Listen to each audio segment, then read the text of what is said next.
I was on one knee in front of my girlfriend Mia, and the whole restaurant was staring at us frozen. I asked in a trembling voice, "Will you marry me?" But Mia was suspiciously silent for a long time. I was already nervous. And then she sighed. "I'm sorry, I have a new guy." The world seemed to collapse. Mia excused herself and ran out of the restaurant. Speechless, I slowly sat down on the chair. It never occurred to me that Mia would not only reject me, but also would cheat on me. In middle school, I fell in love with this short brunette with beautiful brown eyes. We started dating. When I went to college, she moved in with me. There wasn't enough money for everything. I got a job at an advertising agency. I had to work around the clock, and I started spending very little time with Mia. She certainly didn't like it very much, but I thought she understood everything. I tried for our sake. I wanted us to live well together and not need anything. I always told her that I loved her. Weren't words enough? And now when I finally decided to propose to her, Mia had a new guy. She left, and I just sat there, finishing my third glass of wine. My heart was so heavy, so I dialed Zane, my best friend. Zane was trying to say something, but I wasn't really listening. I didn't even notice that I was walking into the roadway during the conversation. I was suddenly deafened by the car's horn. The last thing I remembered was a blinding glare of the headlights. When I opened my eyes, it took me a long time to recover. Was this a hospital? I had a terrible headache. I tried to remember what had happened, but then the door bursted open and a guy bursted in. When I looked closely, I didn't recognize his face. "Who are you?" He came up to me and, with a sigh, he blurted out, "I'm Zane, your best friend. There was an accident. The doctor said you had a severe head injury and possibly partial memory loss." My stomach went cold with horror. Heck, Zane? Don't I remember his face?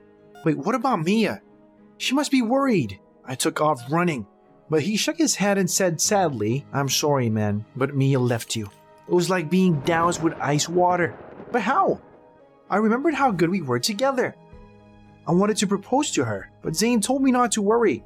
He would find a girl 100 times better for me, the one who would truly love me very deeply. I smiled weakly and thanked Zane. "Thank you for being here." I was soon released from the hospital and somehow got back to work. Zane immediately started a profile for me on Tinder with my picture on it, and some cute girl immediately wrote me. I thought it was a good attraction. We decided to meet in a cafe. I came there straight from work and sat down at a table. Once in this cafe, I ate pancakes with Mia. The memory warmed my chest. The waitress came up to the table and told me to get lost. I looked at the girl in surprise. Her brown eyes seemed familiar, but she suddenly turned around and left. This was the first time I had met such a rude waitress. Maybe I didn't remember something, but just as I was about to get up, a tall blonde from Tinder came up to the table. Her name was Cheryl, and she sat down across from me and immediately started talking about proper nutrition. Cheryl talked for about 3 hours, and I was yawning when I noticed the waitress standing next to the bar. She was watching us intently, and when she saw me looking at her, she turned away abruptly. What had I done to her? Cheryl kept talking, not letting me get a word in. I excused myself, got up, and headed for the door. I didn't think it was going to work out with her. And half an hour later, I was sitting at Zane's house and telling him about our strange date with a beauty from Tinder. I had to admit, I miss Mia. It was so good to be with her. Could we get back together? When Zane protested, Mia was a stinker. She cheated on me. I dropped my head, and Zane was right. Then his phone rang, and Sweetie appeared on the screen. He immediately excused himself somewhat nervously and walked away. Come on, Zane, do you have a girlfriend?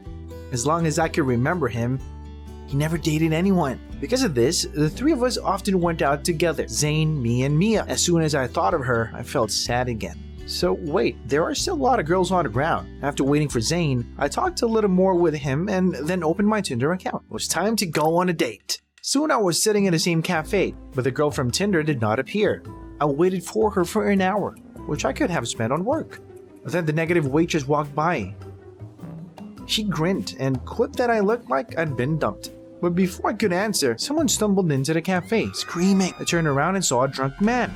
He staggered to the sofa at the next table. The smell of alcohol immediately hit my nose. The man whistled, looking at the waitress, and he grabbed her arm as she passed by. What was this asshole doing? I got up and shouted to let the girl go, otherwise I would call the police. But the man only laughed impudently. In the next second, I walked around the table and grabbed the man by the collar. It's time to teach you respect. But the man was strong. He pushed me away. I fell right on the glass table behind me. The paint darkened my vision. I heard the screams of the guards running up and realized that the danger was over. He was quickly escorted out of the cafe. Then the waitress helped me up.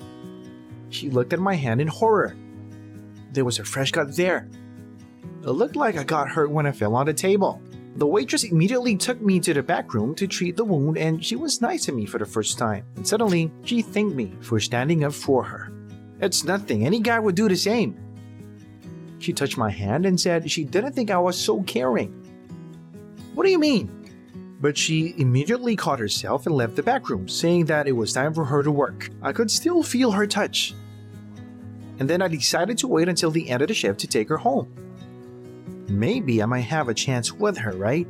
After closing, I met her right at the exit and offered to walk her home. All I could hear was my heart pounding. I was like a schoolboy. The waitress looked at me mysteriously. I thought she would refuse, but then she smiled at me weirdly and said, "Let's try it." I decided to introduce myself and immediately asked her name. "Call me a stranger," she replied. "Okay, a stranger." We talked all the way. We started discussing movies, and it turned out that we were Marvel fans. And when I asked her what her favorite dish was, I was stunned. She was crazy about pancakes and jam, just like me. As soon as we reached her house, I decided it was time. My heart was pounding in my chest. I looked into her eyes and reached out to kiss her, but she suddenly recoiled. "Are you out of your mind?" It was like being doused with ice water. "What's wrong?" I asked. But the stranger just left without answering or even saying goodbye. The next day, after work, I met Zane and told him about the stranger who had turned me down. I thought I'd met the one and she'd rejected me. Heck, she was even better than Mia. But Zane said I was too obsessed, so I didn't let anything new come into my life. He grabbed my phone and immediately opened Tinder and made a few more dates. I didn't resist. The stranger turned me down, but none of the girls could compare to the waitress from the cafe. I couldn't get her smile out of my head, and I compared each girl to her. In the end, I couldn't stand it. If I fell in love, then I needed to pursue it and not sit still. I had an appointment for work that evening, but I canceled. Bought a huge bouquet of flowers and headed to the same cafe. My stranger was standing at the bar. I plucked up the courage to go to her and hand her a bouquet of flowers. I stammered out, "I will prove myself worthy of you. Just give me one chance." She was about to say something, but suddenly Zane came into the cafe and came up to us. What was he doing here? Zane suddenly hugged the stranger and frowned, throwing a displeased look at me. My jaw almost dropped. I tried to swipe her friend's girlfriend. From embarrassment, I wished for the ground to swallow me up. I took one last glance at the waitress and ran out of the cafe. I wandered the streets thinking about the situation with Zane and his girlfriend. The stranger, it turned out. I took another step, and then a car honked loudly. I shuddered. It passed just a millimeter away from me. At that moment, it dawned on me. I suddenly realized that I remembered everything. I had a sudden vision of Mia's face. A lot of emotions surged at the same time. The stranger waitress was Mia, my girlfriend. So stop, but why was Zane with her? Then I realized that Mia had left me for him. My best friend. But then I began to remember how little attention I paid to her, and because of my work, I often ignored her requests to go out together.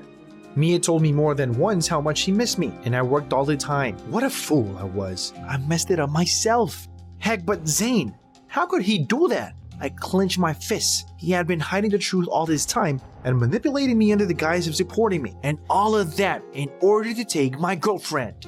I just turned around. He couldn't leave it like this. It was time to sort things out with Zane. I decided to go back to the cafe hoping Zane was still there. It was late, and there was almost no visitors. I was looking for Zane when I heard Mia's voice clearly coming from the back room. I listened.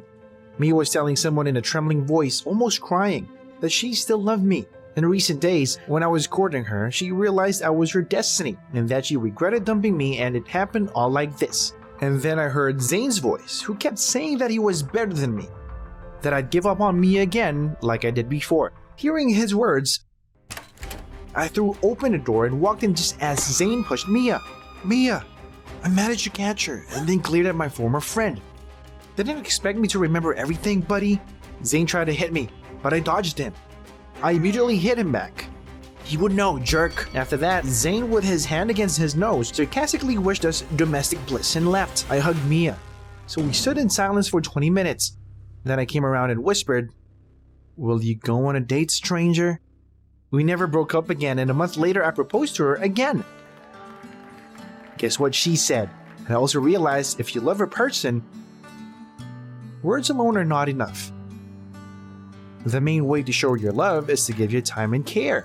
Did you like this video? Subscribe and like it. Support the channel, folks. Thank you so much. Everything went dark before my eyes. I tried to take my last breath, but my lungs filled with water. That seems to be the end. The last thing I remembered was how I slowly sank to the bottom of the pool and passed out. A sinking mermaid. What a stupid situation. I just wanted attention because my parents ignored me since childhood. I dreamed of having millions of subscribers, but I barely had 100 on my blog in 3 years. I complained to my parents, but they only waved their hand and left to hang out. Because I was born when they were teenagers, Mom and Dad didn't get enough of it. But I can do anything without them. I constantly monitored trends and so came across on YouTube on a show of people with superpowers. But when I saw the account of the winner, Fire Girl, my jaw almost dropped. She kept fire in the palm of her hand and was not burned. That Fire Girl gained 1 million subscribers in a couple of days. Then I decided that I would come up with a superpower and I would become popular. The whole next week, I was making something up, hiding lighters in my sleeves, trying to break the table, but nothing worked out. In fact, what power are we talking about? If I spent all my time at school and swimming training, that's it! Swimming, I couldn't control the water, but what if I would become a mermaid? I bought different fabrics and quickly made the tail, and after that, I posted several videos in the image of a mermaid, but there was only hatred in the comments. How so? You can't break me easily. I said that when I got into salt water, I became a mermaid, and on land, I was a regular person. I decided to record the video to prove it, then I went to the pool near the house. But as soon as I put on my tail and filmed how I added salt to the water, somebody knocked on the gate. Who's there? Parents left for some party for the weekend. Suddenly, some dude with a camera tumbled into the yard. Seeing me, he stared and then clapped with delight. He said he was the director of a show about superhumans. Wow, he saw my channel and decided that he wanted to make a live stream about the life of a mermaid. A live stream? I couldn't believe my ears. The director went on, "A week live and you'll be like a fire girl, honey. You're a real mermaid, aren't you? Prove it to the audience. And you will be a star." I already imagined millions of subscribers and immediately agreed. But as soon as the director left, I realized that I was in over my head. How was I supposed to prove it? The audience would look at my every move. I didn't sleep all night and decided to prepare in advance. And when the crew arrived, I was already in the pool. The director was thrilled with the tricks in the water, but shaggy cameraman Rick was scowling at me. And then the director said it was necessary to show the audience something unique. I had to demonstrate how my legs turned into a tail. I was a real mermaid after all, not a girl in a suit. I seriously panicked and answered that I was tired. Maybe we'll continue tomorrow. The director reluctantly agreed, and I was relieved. There was time to think. But the cameraman Rick hissed that he had been working on the show for years and knew that there were no miracles and I was lying. I felt the chills run up my back. Did he want to reveal me? It was uneasy all evening. How could I show that my legs would become a tail? And by midnight, I had an idea. In the morning, I got up before everyone else and glued my tail to the pool wall. Just wanted it all to work out. Filming soon began. I said in a trembling voice that I would now show what no one had seen before, turning my legs into a tail, and sat down on the edge of the pool, lowering my legs above the tail. Be calm, Una. The main thing was to do it neatly. I simultaneously climbed into the tail and fell into the water. I got it! But it was too early to rejoice. I realized that I couldn't make a move. The tail got stuck on the edge. That's the end. I jerked. There was a sound of torn fabric. Everyone heard it. But the director only clapped his hands. It seemed he didn't notice anything. All day, Rick was glaring at me, and in the evening, he suddenly declared he read that mermaids have a beautiful voice. I just had to sing for the audience. To my horror, the director picked up on this idea. So tomorrow, I had to charm everyone with my singing. God, I can't hit the notes. After filming, when everyone left, I took my tail off in a moment. Damn, it was torn. I rushed into the room. and started to sew the tail, if no one could see it. Then I started surfing the internet. It was past midnight and I needed to find a suitable voice. I downloaded a relatively good record, and in the middle of the night, pulled speakers out of the living room to the backyard. I hope no one notices me lip syncing. I opened my eyes from a persistent knock on the door. Hell, I forgot to set the alarm and overslept. I always got up before the crew came to discreetly put on the tail, and now there were a lot of people in the yard. I shouted to the director that I was warming up. It took time, and rushed back to look for the tail. I think I put it in the wash yesterday. Damn. I burst into the bathroom and immediately opened the washing machine, but that turned out to be empty. I was in panic. Someone stole my tail. Probably this Rick decided to set me up. I went back to my room and almost screamed with despair. Farewell, my dream of popularity. And then my gaze fell on the balcony, where things were drying. My heart almost stopped. Among the bedding hung my tail. What? And then I remembered that I did it myself. Because of lack of sleep, I managed to forget about it. Now it was necessary to distract everyone somehow while I was taking it off. I looked under my legs and saw a pebble. The next second, it flew straight into a tripod standing under the balcony. The camera with a rumble fell on the ground. While the team hastily collected the equipment, I yanked my tail, ran into the yard, and wearing it, jumped into the pool. Trying to hide the excitement, I got the remote, which I hid in the fence, and turned on the speakers. A singer's voice rang out over the whole yard. I opened my mouth to the song, and even for a second, I believed that I was singing myself. How suddenly the column fell silent. I froze, feeling the heart jumping out of my chest. The team looked at me with anticipation. Then I coughed and sang the phrase myself. I thought it was the end, but the director suddenly started applauding me. The whole team applauded. The director said that he had never seen mermaids, but after my performance, there was no doubt that I was real. By the evening, when the team started to pack things, Rick approached me. He grinned discontentedly that it would be over soon, but not in the way I thought it would be. A shiver ran through my body. What's he up to? Then Rick stated that on the final day, I would have to show the real life of the mermaid. I would have to spend a day underwater. What? I protested, but the director supported Rick again. Within myself, I wailed with despair, but there was no choice. World glory was at stake. A little more and I'm there.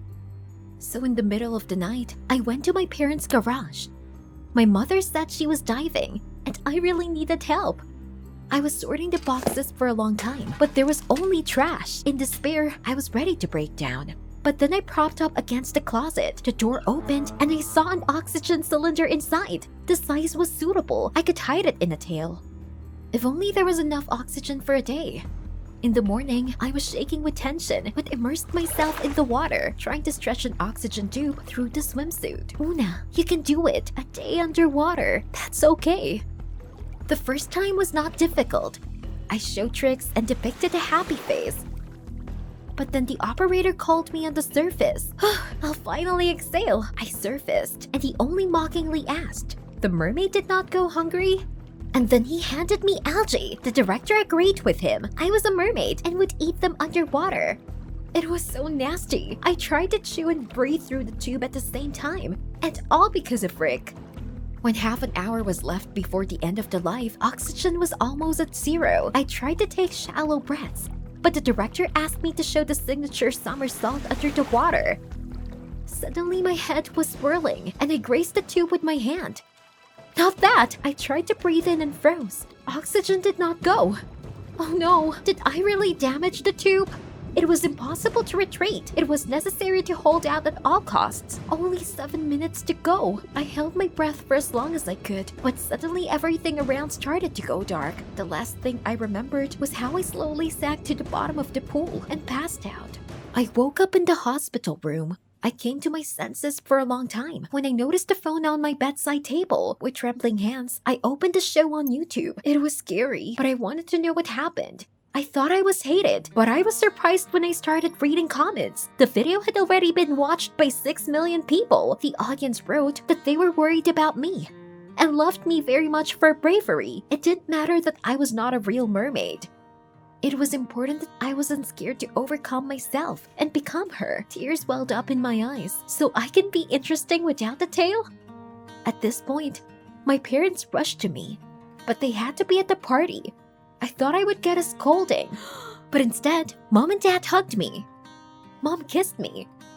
She was very scared and asked me why I made it up. I did not hold back tears. I just wanted someone to meet me. Dad sighed and said it was their fault. They should have paid me more attention, rather than trying to catch up on youth at hangouts. Now they saw how I needed their support and love. When I was discharged from the hospital, my parents took me to the sea for me to rest. Now I had a lot of subscribers, all asking when a new life would be. But I said I was not up to it yet. It was important now to spend time with my family. Later, I got a call from Rick. He regretted that it came out like that. He thought about the show and never wanted anything bad to happen to me. At this point, I realized that it was stupid to suspect Rick. We laughed at the story for a long time, and then Rick wished me luck, saying that after meeting me, he believed in a miracle. On the last evening before leaving, I decided to swim in the sea, but as I entered the water, my legs began to tingle. I looked down and didn't believe my eyes. Can't be! There was a tail in place of my feet! Real! I was blown over. It turns out, miracles happen. You only need to believe in them with your best. I was lying on an operating table in the garage that smelled of mildew. Maybe it's not too late to give up, but it took me so long to get there. No, I have to become an anime beauty. The surgeon held up a mask with anesthesia. All I had to do was to breathe in and wake up a different person with a new face. It all started a month ago when Chris was transferred to our class. That's a pretty boy. Blue eyes, bangs. He looked like a character from an anime. But I immediately realized that I was not going to get anything. I was dark, short, and I could not even put two words together at the sight of a pretty guy. And suddenly Chris, walking to his seat, smiled at me. I immediately blushed. Did he really pay attention to someone like me? If this was the case, then I had a chance to communicate with him or even, but how? I immediately asked for advice from Steve, my next-door neighbor and only friend, but for some reason, Steve got upset and mumbled that I shouldn't worry. It was enough to be myself. So much for the advice. Chris instantly became friends with all the cool guys in the class. They were always hanging out together, and I was even afraid to get close to him. It was only at the end of the week after school that he stayed in class for a while. This was my chance. I saw a beautiful sticker with an anime girl on his phone. Went up to him and asked what it meant. Chris immediately replied that it was the emblem of the anime fan club that he headed. I wanted to continue the conversation, but then Chris was called by his friends from the class and ran away. I followed him out. My friend Steve was waiting for me in the hallway, and we went home together, as usual. All the way I kept talking about Chris being an otaku. And then I came up with a wild idea. If I looked like an anime girl from a sticker, then for sure he would like me. Steve remained silent. Strange. He was usually more talkative. But suddenly he blurted out, since this Chris was so important to me, he would help. A friend of his worked at an anime store, and Steve would arrange a discount for me. Cool. I went straight there after school. I picked up a bunch of different clothes and a special shiny powder. The next day, everyone in the class looked at me in disbelief. I was embarrassed to be standing in the middle of the hallway in an anime outfit myself, but it was all for Chris. Then Chris himself came up to me. I was happy. But he said that the outfit did not suit me, and I looked in it like a parody of his favorite anime. There were chuckles all around. He was right. I was ugly. I was so devastated that I didn't even go back to class. I went home and turned on an anime to see what I had done wrong. But after that, it became even more painful. The cartoon girls were beautiful, with perfect figures, small noses, and huge eyes. If only I could look like them. In desperation, I went to wash my face, and then I saw an advertising flyer in the basket. My mother must have picked it up on the way home. It showed that with the help of a special tape, you can adjust the shape of the nose and eyes. Bingo! I rushed to the store, and then I worked all evening and in the morning. I looked just like those anime beauties. The tape tightened the skin terribly. I was afraid that it would fall away and furtively touched my face. I ran into Steve in the hallway, but instead of complimenting me on how much I had changed, he asked dumbfounded what I had done to myself. Get off me, Steve. You don't understand anything. So much for the friend. The physical education class was beginning. When I appeared in the hall, everyone gasped, and Chris immediately came up to me and even offered to run together. It worked! We were chatting, and I tried not to show my excitement, but when Chris invited me to a party in 3 weeks, I almost fell over. Of course I told him yes. We made a circle around the room. I was sweating. Sweat was even running down my face. And then Chris looked at me strangely. What's wrong? It turned out that the damn tape had peeled off and was dangling. It was a failure. I tried to run away and carefully asked Chris if his invitation was still valid. But he just grinned and brazenly said that now he would invite me if only I would have plastic surgery. And he was sure that this would not help me either. Then he defiantly left. I was desperate. At home, I locked myself in my room, and I was afraid to even look at my ugly face in the mirror. Suddenly, there was a knock on the door, and I rushed to open it. Maybe it was Chris who came to apologize, but of course not. How naive I was. Steve stood in the doorway, flowers in hand. He kept saying I was beautiful, which made me even angrier. I am ugly, and you need to see a doctor to check your eyesight. He wanted to say something else, but in a fit of anger, I slammed the door. I turned off my phone and watched anime for days. I kept thinking about Chris. I dreamed about him, and I even woke up screaming his name. It seemed I was obsessed with him. Or maybe I was sick. Soon, YouTube gave me a new video. The heroine of the show was a woman who had dozen surgeries, and she looked like a monster. Yes, there are people. Stop! So after all, you can probably make anyone out of yourself. And even an anime character? And then the thought of the surgery took me seriously, and I immediately remembered Chris's last words. The party was 2 weeks away. I'll make it, and then Chris will be mine. The very next day, I rushed to call the clinics. But no one would operate on me because of my age. Well, no, I just wouldn't give up. I got into the darknet. Here I could definitely find everything. And I came across the website of a doctor. He was working illegally. I was scared, but I decided to call him anyway. The doctor agreed to operate on me, but it cost $500. And where could I get that much money? Then I remembered that in the anime store where I bought clothes, there was an ad urgently needed animator. I rushed there, but there was already a whole crowd of youngsters dreaming of getting this place. It was easy money. I had no choice but to call Steve. The shop was run by an acquaintance of his. I lied to him that I needed money for cute anime shoes. Steve listened in silence and said dryly that he would help, but only if I went to the party with him and not with Chris. I almost choked. We're friends, but there was nothing to do, and I agreed. An hour later, I was already pulling a Totoro costume. It's one of the cult heroes of anime. If I distributed leaflets for 12 hours a day, I would collect the necessary amount in a week without any problems. But after an hour on the street, I was ready to give up. It was very hot in the suit. Besides, they didn't take any single leaflet from me. A block from the store, I came across the fairground. Here I met great success. The flyers were being snapped up, but suddenly someone tapped me on the shoulder. I turned to see a huge man in a similar Totoro suit standing in front of me. He said it was his territory, and I'd better get out. I don't think so, damn Totoro. Then a fight broke out between us. We are lying on the ground, awkwardly squirming in these suits, until our boss came running at the noise. I thought he was going to punish the bastard, but he just threw me out without paying a cent. I trudged home, smearing sweat and dirt on my face. And where could I earn money for the surgery? It's over. When I got home, I automatically reached into the closet for clean clothes. Then the only clothes from the store fell out on me, from where I was kicked out in disgrace. I shuddered with hatred for the boss. I worked through the day in a stupid suit, and he didn't even pay. What should I do? Time was short and I needed money for the surgery. And then I remembered that when I was changing, he closed the cash register, and it was full of money. I think I have a plan. And at that moment, Steve called, just in time. I told him everything. I didn't get paid at the damn store, which meant he wouldn't be partying with me, unless he was going to help me in the robbery. Steve was horrified and tried to talk me out of it. Then I called him a coward and hung up. Handsome Chris would definitely not behave like this. Well, I would do it myself. I found an crowbar in my father's garage and went to the store that evening. After waiting for the boss to lock the door, I put on the mask of the anime villain, Shishio Makoto, and crept to the window. And then someone took me by the shoulder.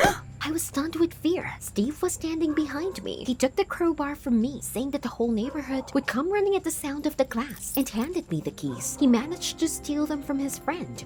Wow, Steve, did you decide to help me? We quickly entered the store. I grabbed the money, and we immediately left. Half an hour later, we were walking home through the park, and I was so happy. In my joy, I even blurted out to Steve that now I had enough for the surgery. I would be a real anime girl. Hearing this, Steve turned pale, and he said that he understood everything. I used him. After that, Steve turned around and quickly went home. For a second, I wondered if I'd done the right thing with Steve, but I tried to push all these thoughts away. Soon, Chris would appreciate my efforts, and I definitely wouldn't worry anymore. The next day, I went to the surgeon. I exhaled and walked into the garage where my surgery was supposed to take place. Man, what a measly hole. I hoped I didn't get infected with something here. The lamp blinked, and the anesthetic mask looked like an instrument of torture. I lay down on the table and squeezed my eyes shut, and the surgeon held up a mask with anesthesia. Am I doing this just to please some guy? I thought at the last second. Suddenly, there was a crash. Someone broke in the door. It was Steve. He shouted at the surgeon to get away from me and that he was going to call the cops and literally dragged me out of the garage. I resisted, but then Steve pulled his phone out of his pocket. What kind of nonsense was this? But then I saw how in a fresh video, Chris made fun of my photos and anime costumes in front of his friends. He said they got to him by constantly trying to become an anime girl. But I was just a freak. Something inside me snapped. Oh my god, all this time, he was just making fun of me, and I almost disfigured myself. But then the cops came running out of the dark and handcuffed Steve. The owner of the anime store recognized him from the camera footage, and Steve was tracked down. No, wait. I saw Steve being led away and I knew he was doing everything for me. But now they were going to take him to the police because of me. I made up my mind and I shouted at the cops that I'd made Steve do it for me. After that, we were taken to the police station together. I was very afraid that we would be sent to prison, but since we were minors, we were eventually given a month of correctional labor. On the first day, we carried bags of garbage, but even here, Steve tried to help me. At the end of the day, it started to rain and we were exhausted waiting for the bus. It looked just like a shot from Totoro. I wanted to say this to Steve, but he suddenly turned to me and kissed me. And suddenly, despite my appearance, I felt the happiest in the world. And I realized that all this time, there was a person who appreciated and accepted me for who I was. I cried with happiness. At that moment, the bus arrived. Did you like the video? Then subscribe and like it. Support the channel. Thank you. Barely I got on stage, I got jammed up by police officers. Wait, I'm performing now. This is my concert. The officer snapped out that I was runaway criminal Nancy Black. What? Did they mistook me for my twin sister? I tried to explain that I was Tacy, and my family hadn't been in touch with this thug for a long time, but the policeman handcuffed me, and in front of the public, they dragged me out of the hall. I was bundled into a dirty van and told me they would return me to the colony, and for my escape, I would get another 10 years. From excitement, I began to choke. What are you doing? Let me go. I spent so many years working diligently to become a famous musician and make my way in life. After all, I had an example of my sister Nancy in front of my eyes, the thieving who so disappointed her parents. And now I went to jail instead of her. At the post, I was rudely patted down. They took all my things and gave me a jumpsuit. I was allowed to make one call, and in a panic, I dialed my parents. Mom immediately burst into tears. Dad promised to come up with something and asked me to be strong. But I was not allowed to finish. The guard took the phone and dragged me into solitary confinement. Everything was in cockroaches and mold. I was only thinking how I could get out of here. By the evening, the guards took me into the shower room. I was shaking, but only I ended up in the dressing room as I was surrounded by women prisoners. They began to shout that they helped me, that is, Nancy escaped. In return, she promised to release them, but in the end she just ditched everyone. A prisoner roughly grabbed me and pressed me against a wall. I was trying to break out. Please stop. And then a muscular girl in tattoos came into the dressing room. The woman froze and made way for her. Apparently, she was the main one here. She came up to me and said in a hoarse voice to go after her. The others whispered that now I was done. After all, Usher got tough on the issues. Usher took me into the toilet cubicle and loomed over me, glaring at me. I was going to get killed like a fly now.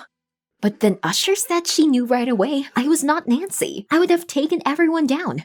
And she added that I couldn't survive here. My sister Nancy had too many enemies. God, yes, those women would just eat me. What was I supposed to do now? Usher replied that I needed to make an escape. And she was ready to help. Why did this rude woman suddenly want to help me?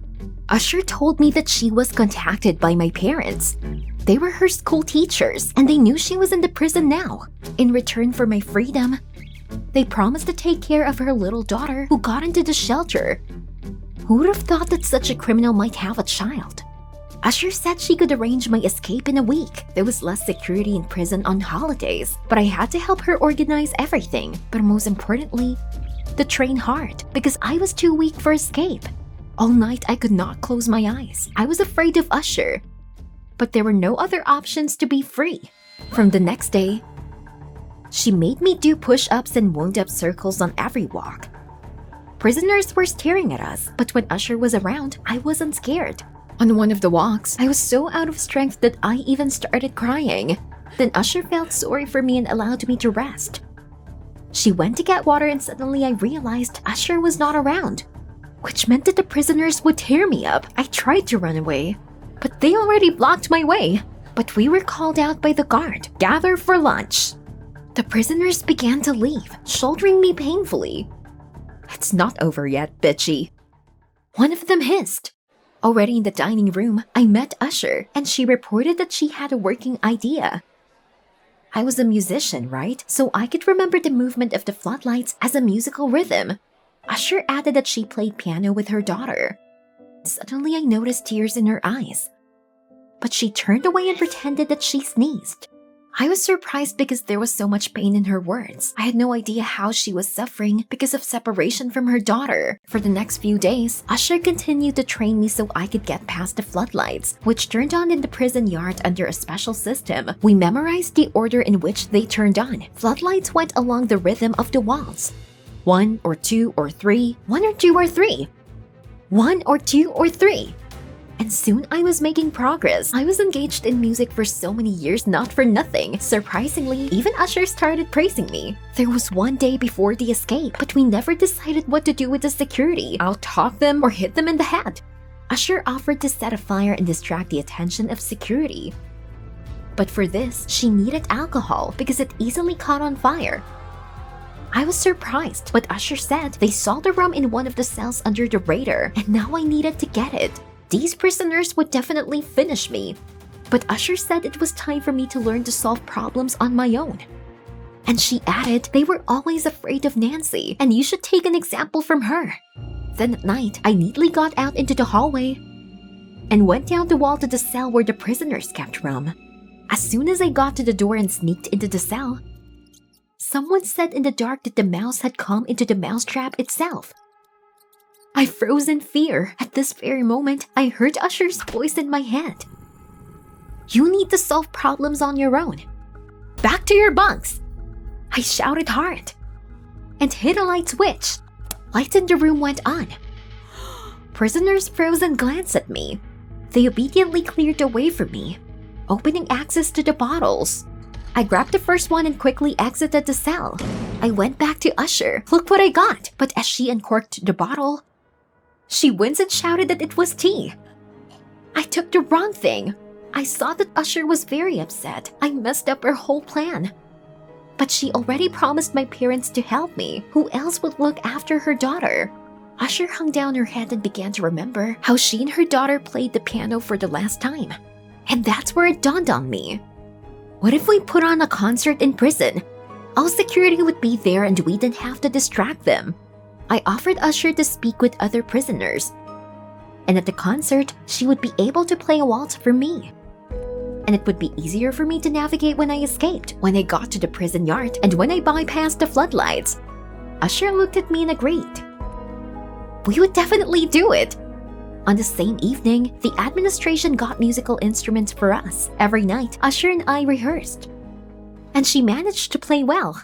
Finally, it was the day of the concert. At lunch, I was terribly worried. It was necessary to take the keys from the guards somehow. I was hoping Usher would help me, but she was taken to set up the piano. What was I supposed to do? At this point, someone nearby choked with a piece of bread. At the same second, I also bit off the bread and began to depict that I was choking. The guard immediately ran up to me. Keys jingled on his belt. I reached for them and almost grabbed them. But suddenly I felt him knocking me on the back so I could start breathing. He got up from behind and there was no way I could get to the keys. Damn. The guard already headed to the exit. But I rushed to him and began to hug. "You saved me." But he only rudely told me to get back to my seat. Then I returned to my table. Rubbing the key in my hand, I got it! Encouraged, I ran to the hall to Usher. I wished her luck at the concert and thanked her for everything.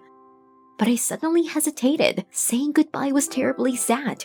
To that, Usher briefly said that it was time to do what we had been preparing for so long. I had to run right now, while there was still a chance.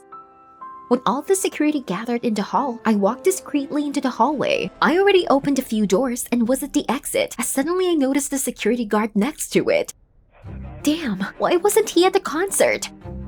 Not long thinking, I took off my sneaker and threw it to the other end of the hallway. The guard rushed there. I tiptoed my way to the exit. I inserted the key into the keyhole and suddenly the lock was jammed. I might not make it. In despair, I turned the key again and immediately popped into the prison yard. Barely stepping on the grass, I heard remote sounds of music. It was Usher. She was playing for me. TikTok.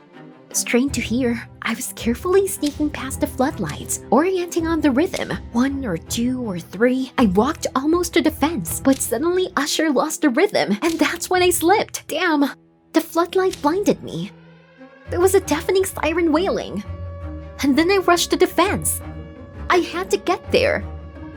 I got caught on the barbed wire and hurt my hand. But still I could jump down. I was amazed at my strength. It seemed Usher's training did me good. I think I was finally free, but here I was blinded again. This time by the headlights of the car. Frightened, I rushed into the bushes, but I did not have time. Someone grabbed my arm. I turned around and couldn't believe my eyes. In front of me was my sister Nancy, and what was she doing here? My sister angrily replied that she found out about my escape. That's why she came here to prevent it. After all, I'm Stacy now, the violinist, she said with a mockery. I was like thunderstruck. What was she talking about? This hussy stole my life? But Nancy said with a grin that it wasn't difficult. After all, looked the same. Nancy grabbed me firmly and dragged me back to the prison gate. I tried to fight back, but she was stronger despite my training. It seemed the game was over. No, I don't want to go back to jail. That's the end. But suddenly, I saw Usher behind Nancy's back. She took out my sister. Usher, what are you doing here? You just saved my life. I realized I screwed up with that rhythm in the tune. When I heard the sirens, she told me, now run quickly and know that Usher will always be around if needed. After a long road, I was finally home. I rushed to my parents and broke down how much I missed them. My dad said it would be fine now. Nancy and Usher were back in jail, and I got my life back. Having slightly calmed down, I told them everything, and they showed me a photo of Usher's daughter, an adorable baby. When I picked up the violin again, I thought for a long time what I would play, and I suddenly felt some melody. It was filled with sadness and my gratitude to Usher. I started playing it. A couple of days later, I sent Usher notes of the melody and wrote a letter which ended with the phrase, now at each of my concerts, this melody will be dedicated to you, the girl who taught me how to be a real bold. I quietly made my way to the vault where my parents hid the money. I needed some new clothes to go to the club. I even took a gold key-shaped pendant from my mom's jewelry box to look my best. I went in, but there was a glittering emptiness waiting for me inside. It was strange, but everything here used to be littered with money. I even had to jump up to see if there was anything left on the top shelf, and suddenly something creaked under my foot. Then the floor abruptly parted, and I fell into the dark hole. It hurts. I landed badly on something hard, but it seemed I was intact. Where was I? I took out my phone, but there was no connection. Then I turned on the flashlight and froze from what I saw. This was some kind of dungeon, judging by the size. Almost an underground city. There were gilded statues everywhere and mountains of gold bars were scattered right on the floor. Yes, my parents of course were rich. But not so rich. No, it looked more like some pharaonic tombs or abandoned treasure troves. My mom and dad worked in the city hall, and at school they kept whispering that my family was stealing money from the budget. But I didn't believe the rumors. Parents were just well paid. I always stood for them, so none of the kids at school hung out with me because of it. Well, I didn't care. No friends, but I had money. But things wasn't so smooth with money lately either. Dad disappeared a month ago, and according to my mom, took all her savings with him. My mother repeated sadly, how could he do this to us? And now I fell into some damned underground palace. And where was all this from? I wondered if my parents knew about this. But then I heard a rustle. I whirled around and shone my flashlight. Who's there? I listened. Everything was quiet. I thought I heard something. And suddenly a wild, thin guy ran out of the darkness and immediately rushed at me. I screamed in terror and ran. I ran, shining my flashlight on the way, but quickly tripped over a gold bar and flew into the wall. I turned around. The guy was already very close. I squeezed my eyes shut in fear. He was going to kill me. But suddenly he took me by the elbow. Are you hurt? He asked. Then he apologized and said he wouldn't hurt me, but I pushed him away. Who are you? The guy's name was Sam. He said he had been here for over a week. Yeah, he didn't look so good. And then I asked how he even survived here. Sam said that here he could drink water running down from the pipes and eat cockroaches. I stopped and looked around for a way out. I am not going to stay here, I told the guy, but Sam said sadly that there was no way out. Stop! How did such a ragamuffin even end up in my house? More precisely, under the house. Sam said that he came to us because his mom needed an expensive surgery. They had no money, and my dad, according to rumors, used to willingly help the poor. But there was no one at home, and just as he was about to leave, he heard screams and groans from somewhere in the depths. The door was unlocked, and Sam followed the cry into the house and fell through. Yes, my mom always scolded my dad for this unhealthy craving to give away our money to everyone, but I wasn't up to it now. I looked up where it come from. Then I saw that the trapdoor through which I had fallen was ajar. Yes! I decided to collect the gold bars in High Pyramid and climb up. Sam, why are you standing there? Can you help me? But he kept looking around and telling me that I had to be quiet or the monster would hear us. Yeah, monsters of course. Did pharaohs run through here by any chance? Sam, you're starving out of your mind. I waved it off and continued working. Soon I finished my pyramid and climbed up to the trapdoor. But the bars were slippery and were moving apart. When I reached the ceiling, I tried to push the trapdoor aside. Come on! But when the trapdoor began to give way, the bars under my feet parted, and I fell down with a crash, and the trapdoor slammed shut over my head. Ah! No! Suddenly a moaning came out of the darkness, and then I heard a sound, like a door slamming somewhere in the back. But Sam, terrified, grabbed me and dragged me behind a pile of gold. What are you doing?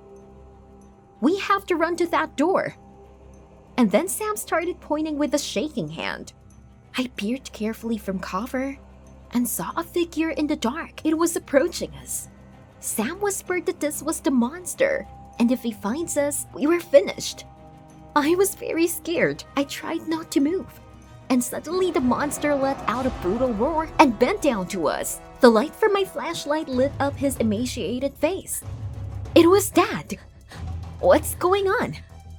I dropped my phone in shock, and Dad immediately rushed to me. Dad, what are you doing? It's me. But my dad didn't seem to recognize me. Out of fear, Sam and I ran in different directions. I had never been so scared. Suddenly, I heard something fall in the distance. Dad rushed over. Sam immediately ran up to me. He threw something and distracted Dad with it. I quickly led him to the room where Dad had come out. Come on, Sam. There's a place to hide. We ran in and slammed the door. Heck, there was no lock. Then Sam leaned back against the door. My legs were still shaking, and I couldn't believe that my dad had left my mom and me and stayed here, surrounded by all this gold. But why? I looked around. The small room was filled with construction junk. And then I saw a strip of light under one of the cabinets. Hey Sam, what's this? The cabinet was very heavy, and I only moved it halfway. But it was enough to see the tunnel at the end of which there was a light. This is the way out, Sam, I whispered with hope. Sam came over to me, but then the door burst open and Dad came rushing in. His face was horribly contorted with anger. Oh no, there was no time to think, and I struggled inside. Sam followed. Faster! Dad almost grabbed Sam's leg, but Sam managed to dodge. I crawled forward, tears rolling down my face. The tunnel was too narrow for my dad to catch up with us, but the lack of air made me dizzy. I was suffocating. Gradually, the tunnel became wider and it became easier to breathe. There was a grate at the end, and there was a lock on it. Really, it was all for nothing. I was in despair. Freedom was so close. Out of desperation, I turned to Sam and wept silently. My dad was almost upon us, but Sam was staring at my neck and pointed his finger on the pendant, in the shape of a key. Sam, it's just a necklace I stole from my mom today. But then Sam asked me to try to unlock the lock with it. He thought it was a key. What nonsense! But there was nowhere to go. And I decided to try. I took the key from around my neck and reached through the bars. My palms were sweating with excitement and I dropped the key. No, my dad was very close now and I could hear him breathing. We were finished. Then Sam crawled forward, pressed himself against the bars, and reached for the key with the last of his strength. Come on! Finally, he picked it up and quickly turned the key in the lock. We got out into the backyard. I quickly closed the grate and Sam snapped the lock. Dad couldn't reach us here. I was overcome with emotion and I hugged Sam tightly. If it wasn't for his ingenuity, we would have ended up eating cockroaches among the piles of gold. But Sam said he had to go home right away. He hadn't seen his mother in so many days, and he was afraid something had happened to her. I remember that his mother was seriously ill, but why didn't he take at least a piece of gold? Sam proudly said that being poor didn't give him the right to steal, so noble. At parting, I told Sam to come visit. He nodded and quickly disappeared. I was so ashamed. For the sake of some party, I wanted to steal from my own parents, and I found my dad. I needed to tell my mom about this as soon as possible. As soon as I ran home, I hugged my mom tightly and confusedly told her about everything that I had just experienced. We need to call the police, Mom. But to this, my mother coldly replied that it was none of my business. What? Then my mom grabbed me roughly by the arm. Mom, what's going on? Let go of my hand. I'm in pain. She dragged me somewhere, took the tape, and began to wrap it around my hands. I tried to pull away. Mom, what are you doing? My mom was silent and looked into my eyes and continued. Then she nervously shouted that in our family, only she cared about the future, and we were all selfish. After that, she added in a whisper, "Go to your crazy daddy." And just as she opened the trapdoor, someone jumped on her from behind it. It was Sam. She fell down, and Sam helped me free myself. We ran out of the house and stopped on the street to catch our breath. But Sam, where did you come from? Sam said he forgot to give me my key. So he came back. Thank you, Sam. You saved me. But he smiled and said that I was the first to save him. Now we were even. At that moment, we heard Mom's screams from the dungeon. I couldn't believe my own mother tried to kill me and my dad. The money clouded her mind. The realization brought tears to my eyes. Sam put his arm around me and we sat there for a long time. An hour later, I called the police. I told the cops everything. And then I watched my mom get taken to the station. My heart was breaking. But what else could I do? The cops released my dad and took him to the hospital. Because of exhaustion, he completely lost his nerves. But soon he recovered and returned home. I was so happy. But my mom was less lucky. She was diagnosed with psychosis and sent for long-term treatment, after which a prison sentence was waiting for her. When my dad recovered, he said that my mother had been stealing money from the budget for many years. This money had ruined her so much that she seemed to have gone mad and even started building an underground city under our house. My dad wanted her to return all the money, but my mom was against it. We turned the gold over to the police, but some of it was saved for Sam's mom. Sam was so happy. A few days later, my dad and I were cleaning up our dungeon when my dad called me and showed bars stuck in the wall. It was strange that we didn't notice them earlier. We looked at each other and suddenly, Dad suggested building a free underground entertainment center for children. There's so much space here. I was so excited. Cool idea, Dad. Since then, I've learned that money isn't the most important thing, and they also need to be shared with those who really need money. Now every day, happy children come to our house. And I finally have a real friend, Sam. And I know for a fact that money can't buy that kind of friendship. Did you like the video? Subscribe and like it. Support the channel. Thank you. I stood in the church and couldn't believe this was happening to me. I was marrying a dwarf. Calm down. You need to be patient a little. I get the lead role and I get divorced right away, and it's good for the dwarf. His name is Nick. He is a famous director, but no one gave him money for a new project. Then, his rich mother offered to pay for the shooting, but only if the son gets married. Just recently, I graduated from the Theater Institute and immediately waited for the main roles, but they only called me as an extra. And when the dwarf offered me a deal, a movie role in exchange for a fake wedding, I immediately agreed. As soon as the ceremony was over, I saw a missed call from Dylan, my real boyfriend. We met on the set, and it was love at first sight. God, I don't want Dylan to know what I'm up to. He's a real nutcase. I lied to the guests that I needed to get some air and went outside. Just as I was about to call, someone called out to me.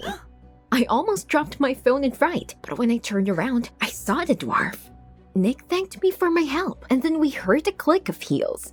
Nick's mother, Helen, came up to us. Hell, what if she heard us and realized that the marriage was a sham? But my mother-in-law smiled and said that we were a very beautiful couple. I immediately sat down and hugged Nick. Yes, we are perfect for each other. My mother-in-law nodded approvingly and asked what we were planning for our honeymoon. Nick and I looked at each other blankly. Immediately, she offered not to go anywhere and spend it in their luxurious mansion. Real family life, isn't it great? I was really scared. What mansion? I have a shoot. And if his mother suspects a trick? Nick looked flustered and gave his mom a confused thank you. There was no choice. I also played along. Right after the wedding, we went to the mansion. I hope it won't last long, but when I saw the house, I gasped. His mother clearly had money. She led us to our bedroom. After all, a husband and wife should live together. To sleep next to a dwarf? I was furious, but there was no choice. We needed this money for the movie. After a while, my mother-in-law called us into the kitchen and said that we would cook dinner together, like a real family. But I couldn't stand cooking. It was easier to order sushi. I whispered this to Nick, to which he replied that he was also a complete zero in cooking. Love is known in the kitchen. The mother-in-law joked viciously. While I was chopping onions and crying, Nick was trying to lighten the mood. And he started chuckling carrots. What a weirdo. I even thought it was funny. Suddenly, my phone vibrated. The screen flashed, "Sweetheart." I almost had a heart attack. What if his mother sees? I grabbed the phone, nearly knocking over the frying pan. I promised Dylan I'd meet him today. Come on, you're an actress. I slapped my forehead and said I needed to go to an important casting call. His mother gave me a suspicious look, but I had already called a taxi. Dylan was already waiting for me at the restaurant. When I arrived, he asked Hartley why I wasn't wearing a dress. After all, he liked my figure. I kissed my beloved and apologized. There was no time to choose an outfit. Dylan frowned, but then he took my hand. And he said he wanted to move in with me. Oh, I've been waiting for this for so long. But now I almost howled in frustration. Dylan didn't know I'd move in with the dwarf for a month. I had to lie that I was now living with my sick aunt who needed to be taken care of. Dylan didn't say anything and only asked me to pay when the bill arrived. He forgot his wallet. Could happen to anyone. He offered to drop me off. I felt guilty for not agreeing to move in. So I nodded. He would take me to the mansion and then I would figure something out. When we arrived, I asked him to slow down. My aunt needed to rest. We shouldn't wake her up. We said our goodbyes in a hurry, and I dashed into the house. If only no one would see. In the dark, I couldn't get the key into the lock. Finally, I did it. I was almost to the bedroom when the lights came on. My mother-in-law was standing in front of me in a nightgown. She stared at me reproachfully. "Where have you been for so long?" I blurted out the first thing that came to my mind. "I was just going for a run. A wife should keep herself in shape." My mother-in-law narrowed her eyes. In that case, she would be happy to keep me company. "What?" She quickly changed her clothes and we ran. I was hoping she'd just run out of steam. But no, my mother-in-law passed me and I was barely able to walk. After our run, I was so exhausted that I barely made it to bed. Nick decided to sleep on the floor, for which I was grateful. But a couple of hours later, my mother-in-law knocked on the door. I jumped up and started waking Nick up. She can't see that we're sleeping apart. His mother was already turning the doorknob. There was nothing to do. I grabbed sleepy Nick and dragged him to the bed with all my strength. At that moment, Helen came into the room. My mother-in-law looked at us sharply and then suddenly announced that she had another surprise. Again? I was tired of her surprises. She handed over some certificates and said, "Family life is not only a routine, but also a joint experience. We're going to jump with a parachute." Nick yawned, and I broke out in a sweat. I was scared to death of heights. But Nick whispered, "We don't spend much time together. Your mother-in-law will suspect something. You can't refuse."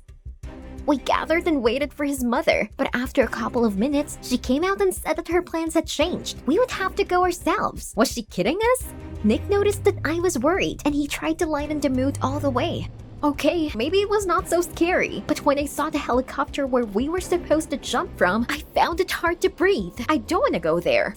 Suddenly, Nick put his arm around me and gently asked me what was going on, and I admitted that I was very afraid of heights. But Nick said it was okay. Anyway, why would we do that if Mom was not here? But she said to spend time together. That's what we'll do, Nick said with a sly smile. We spent the rest of the day at the amusement park.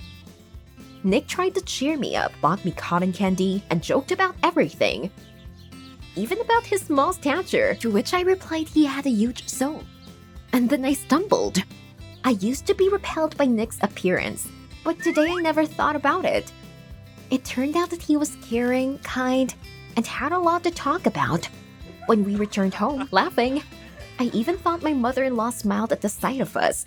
In the evening, we chatted for a long time, and then Nick said that he was having fun with me, but he used to feel lonely. That's understandable. I'm a dwarf, he continued.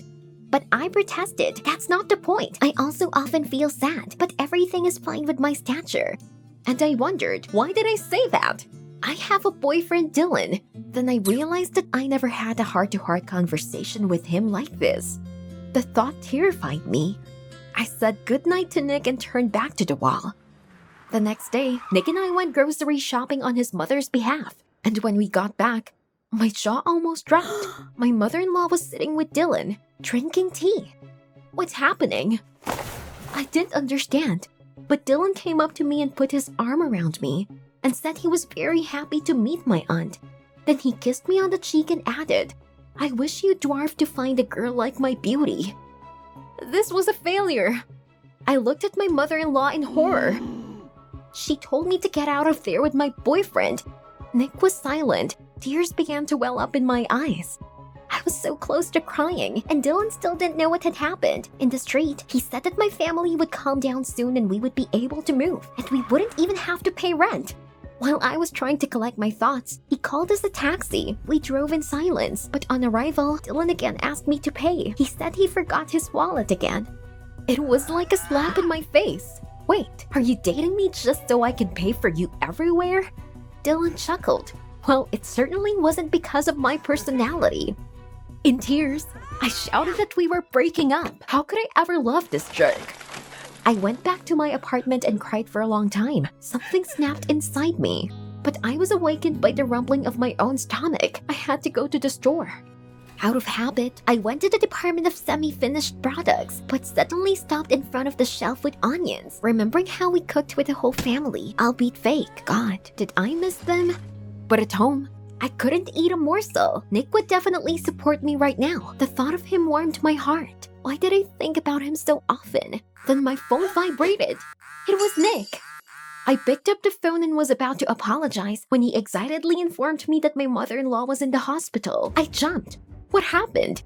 Nick muttered that she had a heart problem. that her last wish was to see me. There was no time to think, so I rushed to the hospital. My mother-in-law was unconscious and Nick was sitting by her bed, looking sad. He looked at me and said with a sad smile that he was sorry it had ended like this. We were a happy family, though not a real one, but he understood me. I had a boyfriend. Normal, not a dwarf. A lump rose in my throat. I'm sorry, it's all my fault. Nick, if we could start over, it would be different. He was about to say something, but then my mother-in-law moved. We jumped in surprise, and she smiled and cheerfully got up from the bed. What's happening? His mother laughed. Since everyone was here, there was no need to stay in the hospital. We were going home. Nick and I looked at each other blankly. Then his mother admitted that she pretended to be ill in order to unite the family. You actors can pretend to be married, but I can't be an actress. She added that she was sure from the very beginning that Nick and I were made for each other. I looked at Nick, smiling, and everything fell into place. As we drove home, I felt happy for the first time in a long time. I had a family, a home, a real husband who really needed me. On the way, Nick received a text message and he suddenly broke into a smile. There were investors who were ready to finance his movie.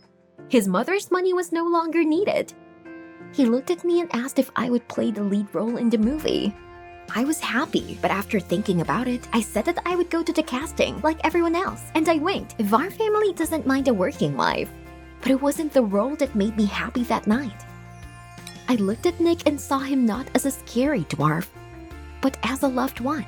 It turned out that the looks can often be deceiving, but now I was definitely not fooled.